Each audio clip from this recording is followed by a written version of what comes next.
En novembre 2011, Sab Miller lançait au Mozambique la première bière commerciale composée à 70% de manioc. Son nom, Impala, comme l'antilope qui peuple les savanes d'Afrique australe. 4 ans plus tard, avec 100 millions de bouteilles vendues, c'est la troisième bière la plus consommée au Mozambique. Le choix du manioc n'est pas un hasard. Il vise à substituer au malt importé d'Europe ou d'Afrique du Sud une culture présente en abondance au Mozambique. Le lancement de la bière Impala a été une révolution pour l'industrie de la bière au Mozambique et pour les agriculteurs également, car cela a permis de donner une valeur commerciale à un tubercule qui jusque-là n'en avait pratiquement pas et que les agriculteurs utilisaient uniquement pour se nourrir.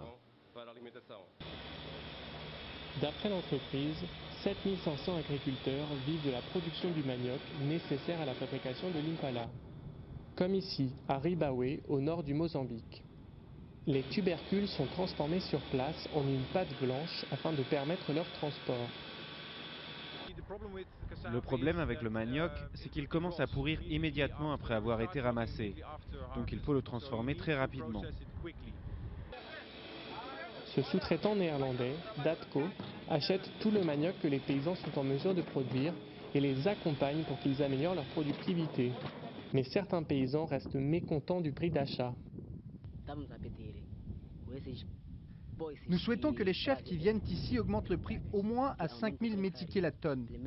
À 1500 la tonne, pour nous, il n'y a pas de bénéfice. De son côté, Datco estime que la situation va évoluer sur le long terme. L'entreprise souhaite que les producteurs de manioc passent d'une agriculture de subsistance à des marchés de grande échelle. Le problème, ce ne sont pas les prix, ce sont les volumes qui doivent augmenter. Et avec de plus grands volumes, ils vont commencer à gagner de l'argent. L'Impala est vendu surtout dans les zones rurales, pour 35% moins cher que les bières à base de malt.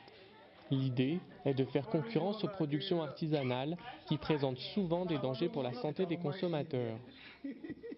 D'ici 3 ans, Cervejas de Mozambique espère doubler le volume de production et le nombre d'exploitants agricoles. L'Impala deviendrait alors la bière la plus consommée au Mozambique.